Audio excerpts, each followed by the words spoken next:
നമ്മൾ നോക്കുന്നത് കേരള കോൺഗ്രസ് മാണി വിഭാഗത്തിന്റെ നിലപാട് എന്തായിരിക്കും എന്നുള്ളതാണ്. ഇടതുമുന്നണി മാറ്റ അഭ്യൂഹങ്ങൾ തള്ളുകയാണ് മാണി വിഭാഗം നേതാക്കൾ. മന്ത്രി റോഷി അഗസ്റ്റിനും MLA പ്രമോദ് നാരായണനും തുടരും എന്ന തലക്കെട്ടോടെ സോഷ്യൽ മീഡിയയിൽ പോസ്റ്റുകൾ, അതായത് ഇന്നലെ മുഖ്യമന്ത്രി ഇവിടെ തിരുവനന്തപുരത്ത് കേന്ദ്ര സർക്കാരിനെതിരെ സമരം നടത്തിയിരുന്നു. അതിലെ പങ്കെടുത്ത ഫോട്ടോകൾ പങ്കുവച്ചാണ് പോസ്റ്റ്. സോണിയാഗാന്ധി ജോസ് കെ മാണിയോട് സംസാരിച്ചതായി തന്നോട് ആരും പറഞ്ഞില്ലെന്നും അഭ്യൂഹങ്ങൾ ഒന്നുമില്ല എന്നും റോഷി അഗസ്റ്റിൻ പറയുന്നു. എനിക്കറിഞ്ഞുകൂടാ ആരോട് ചർച്ച നടത്തും. അത് ചർച്ച എന്ത് ചർച്ച? ഇന്നത്തെ ഉപവാസം വരുത്തി ഞങ്ങൾ 5 പേര് ഇരുന്നത് നിങ്ങളെല്ലാവരും കണ്ടതല്ലേ.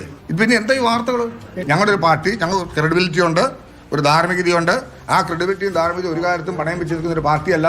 അതെല്ലാം വ്യക്തമാക്കിയിട്ടുണ്ട്. ചെയർമാൻ തന്നെ വ്യക്തമാക്കി. കേരള കോൺഗ്രസിന്റെ മാത്രമല്ല LDFനെ സംബന്ധിച്ചിടത്തോളം ഈ മുന്നണി പ്രവർത്തിക്കുന്ന എല്ലാവരുടെയും ധാരണയും ചിന്തകൾക്കും വ്യത്യസ്തമായ ഒരു ധാരണ ഉണ്ടാകേണ്ട കാര്യം എവിടെയുണ്ട്? ഇതിങ്ങനെ അഭ്യൂഹങ്ങൾ സൃഷ്ടിക്കപ്പെടുന്നതിന് അപ്പുറത്തോട്ട് രേഖകളോടുകൂടി പറയാൻ കഴിയുന്ന എന്തെങ്കിലും വേണ്ടേ? ജോസ് കെ മാണിയുമായി സോണിയാഗാന്ധി ബന്ധപ്പെട്ടു എന്നെല്ലാം വാർത്തകൾ വരുന്നുണ്ടായിരുന്നു. എന്നോട് പറഞ്ഞില്ല കേട്ടോ, സോണിയാഗാന്ധി പറഞ്ഞില്ലെന്നാല്. എന്ത് വന്നാലും റോഷി ഇടതുമുന്നോട്ട് പോകും. എന്ത് വന്നാലും ഇല്ലല്ലോ. കേരള കോൺഗ്രസ് പാർട്ടിയുടെ നിലപാടല്ലേ ഇന്ന് വ്യക്തമാക്കിയിരിക്കുന്നത്. ബാക്കി പല MLA-മാരും ജോസ് കെ മാണിക്കൊപ്പം അങ്ങനെ അത് ആര് പറഞ്ഞിരിക്കുന്നു? ഇല്ലാത്ത കാര്യങ്ങൾ പറഞ്ഞാൽ എങ്ങനെ ശരിയാവും? ഓരോ അഭ്യൂഹങ്ങൾക്കും ഇടയില്ല. ഇതൊക്കെ ഞങ്ങൾക്കൊന്നും പറയാനില്ല. ഒരു ഗവൺമെന്റിന്റെ ഭാഗമായി തുടരുന്നു. ഇടതുപക്ഷ ജനാധിപത്യത്തിന്റെ ഭാഗമായി കേരള കോൺഗ്രസ് മുന്നോട്ട് പോകുന്നു. ആ നിലയിൽ പോകുന്നവർക്ക് എവിടെയാണ് അഭ്യൂഹങ്ങൾ നിന്നുകൊണ്ട് ഞങ്ങൾക്ക് ഇത്തരം കാര്യങ്ങൾ നേരിടാൻ പറ്റുമോ? LDF നേതാക്കൾക്കൊപ്പം മുഖ്യമന്ത്രിക്കൊപ്പമുള്ള ചിത്രം പങ്കുവെച്ചുകൊണ്ടാണ് റോഷി അഗസ്റ്റിൻ പോസ്റ്റ് പങ്കുവച്ചത്. ഈ കാണുന്നതാണ് ആ ചിത്രം. മുഖ്യമന്ത്രി പിണറായി വിജയനൊപ്പമുള്ള ചിത്രത്തിന് 2026 തുടരും എന്ന ഹാഷ്ടാഗ് നൽകിയാണ് പ്രമോദ് നാരായണന്റെ പോസ്റ്റ്. Marshal B. സെബാസ്റ്റ്യൻ വിവരങ്ങളുമായി നമുക്കൊപ്പം ചേരുന്നുണ്ട്. മാർഷൽ, ഒരു ഭാഗത്ത് സോണിയാഗാന്ധി ജോസ് കെ മാണിയെ നേരിട്ട് വിളിച്ചു എന്നുള്ള അഭ്യൂഹം, അതൊരു ഭാഗത്ത്.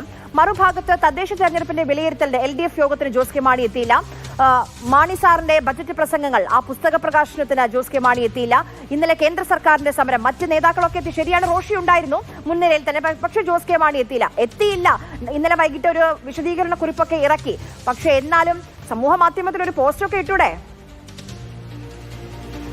ആര്യ, എത്തിയില്ല എന്ന് കരുതി UDF-ലേക്ക് പോകുന്നു എന്നുള്ള ഒരു അഭ്യൂഹത്തിലേക്ക് പോകാൻ പറ്റുന്ന ഒരു സാഹചര്യമാണോ കേരളത്തിലുള്ളത് എന്നുകൂടി നമ്മൾ ചിന്തിക്കേണ്ടിയിരിക്കുന്നു. കാരണം 12 സീറ്റുകളാണ് കഴിഞ്ഞ തവണ LDF-ൽ കേരള കോൺഗ്രസ് മാണി വിഭാഗം മത്സരിച്ചത്. 13 സീറ്റ് അവർക്ക് നൽകിയിരുന്നെങ്കിലും കുറ്റ്യാടി സീറ്റ് പിന്നീട് CPM-ന് നൽകേണ്ടി വരികയാണ് ചെയ്തത്. അതുകൊണ്ട് തന്നെ 12 സീറ്റ് എന്നുള്ള മാർജിനിൽ മത്സരിക്കുകയും അവർ 5 സീറ്റിൽ വിജയിക്കുകയും 7 സീറ്റിൽ തോക്കുകയുമാണ് ചെയ്തിട്ടുള്ളത്. അത് പിറവം, ഇരിങ്ങാലക്കുട തുടങ്ങിയിട്ടുള്ള പാല, തൊടുപുഴ, പെരുമ്പാവൂർ എന്നിങ്ങനെയുള്ള സീറ്റുകൾ അവർ പരാജയപ്പെടുകയാണ് ചെയ്തിട്ടുള്ളത്. അപ്പോൾ ഇത്രയും സീറ്റുകൾ നൽകിയിട്ടുള്ള LDF ഇനിയും അവർ മറ്റു മുന്നിലേക്ക് പോവുകയാണെങ്കിൽ അത്രയും സീറ്റ് UDF നൽകേണ്ടി വരും എന്നുള്ളതാണ്. അത്തരം ഒരു സാഹചര്യം UDF-ൽ ഉണ്ടോ എന്ന് നോക്കണം. എന്ന് മാത്രമല്ല, PJ ജോസഫ് വിഭാഗം കേരള കോൺഗ്രസ് മാണി വിഭാഗം LDF-ലേക്ക് പോയപ്പോൾ അവർ മത്സരിച്ചതാകട്ടെ 10 സീറ്റിലാണ്. അതിൽ 2 സീറ്റിലാണ് ഇവർ ജയിച്ചത്. ഇവർ 12 സീറ്റ് മത്സരിക്കുന്നു, 5 സീറ്റ് ജയിക്കുകയും ചെയ്തു. അപ്പോൾ 5 സീറ്റ് എന്ന് പറയുന്നത് സ്വാഭാവികമായും ഇവരുടെ സിറ്റിംഗ് സീറ്റാണ്. ആ 5 സീറ്റെങ്കിലും നൽകേണ്ടി വരും സ്വാഭാവികമായിട്ടും UDF. അപ്പോൾ അത്തരം ചർച്ചകൾ വന്നു കഴിഞ്ഞാൽ എങ്ങനെയായിരിക്കും ഇതിനെ ഹാൻഡിൽ ചെയ്യാൻ പറ്റുക എന്ന് പറയുന്ന രാഷ്ട്രീയ ചോദ്യം. ചർച്ചകൾക്ക് ഒരു അടിസ്ഥാനം എന്തായിരിക്കും? ഈ കഴിഞ്ഞ തദ്ദേശ തെരഞ്ഞെടുപ്പിൽ തന്നെ നോക്കൂ, ചോദിച്ചതിനേക്കാൾ കൂടുതൽ വാരിക്കോരി സീറ്റ് നൽകിയിട്ടുണ്ട്. അത് ഇത്തവണ മാത്രമല്ല, കഴിഞ്ഞ തവണയും അങ്ങനെയായിരുന്നു. വന്നതിന് ശേഷം ആ രീതിയിൽ ഇരു കൈയും നീട്ടിയാണ് ചേർത്ത് പിടിച്ചിട്ടുള്ളത് ജോസ് കെ മാണിയെയും ഇവരെയും. അപ്പം പോകേണ്ട, അല്ലെങ്കിൽ ഈ ചർച്ചകൾ നടത്തേണ്ട ഒരു സാഹചര്യം പോലും നിലവിൽ അവർക്ക് ഇടതിലുണ്ടോ? ഇതെല്ലാം ഒരു അഭ്യൂഹം മാത്രമാണ്. ഏതെങ്കിലും സ്ഥിരീകരിക്കപ്പെട്ട വാർത്തയില്ല. സ്ഥിരീകരിക്കപ്പെട്ട വാർത്ത എന്ന് പറയുന്നത് റോഷി അഗസ്റ്റിൻ മന്ത്രി നേരത്തെ നടത്തിയിട്ടുള്ള പ്രസ്താവന മാത്രമാണ്. അദ്ദേഹത്തിന്റെ ഫേസ്ബുക്ക് പോസ്റ്റും അതോടൊപ്പം തന്നെ അദ്ദേഹം മാധ്യമങ്ങളോട് സംസാരിച്ചതിന്റെ അടിസ്ഥാനത്തിൽ പറയുകയാണെങ്കിൽ UDF-ലേക്ക് ഇപ്പോൾ തൽക്കാലം പോകുന്നില്ല എന്നുള്ള നിലപാടിലാണ് കേരള കോൺഗ്രസ് മാണി വിഭാഗമുള്ളത്. എന്നാൽ അഭ്യൂഹങ്ങളുടെ പിന്നാലെയാണ് നമ്മൾ പോകുന്നതെങ്കിൽ പറയാനുള്ളത് ഇത്രമാത്രമാണ്. സ്വാഭാവികമായിട്ടും ക്രൈസ്തവ മതമേലധ്യക്ഷന്മാരുടെ വലിയൊരു സമ്മർദ്ദം കാലങ്ങളായിട്ട് UDF-ലേക്ക് പോകുവാൻ കേരള കോൺഗ്രസ് മാണി വിഭാഗത്തിന് മേലുണ്ട്. അത് സ്വാഭാവികമായിട്ടും അതിനെ അതിജീവിക്കുവാൻ ജോസ് കെ മാണി വിഭാഗത്തിന് സാധിക്കുമോ എന്നുള്ളതാണ്. എങ്കിൽ തന്നെയും UDF-ൽ PJ ജോസഫിന് നയിക്കുന്ന കേരള കോൺഗ്രസ് വിഭാഗം ഇതിനെ ശക്തമായി എതിർക്കുകയും ചെയ്യുന്നുണ്ട്. അപ്പോൾ അത്തരമൊരു ക്രൈസിസ് ഉണ്ട്.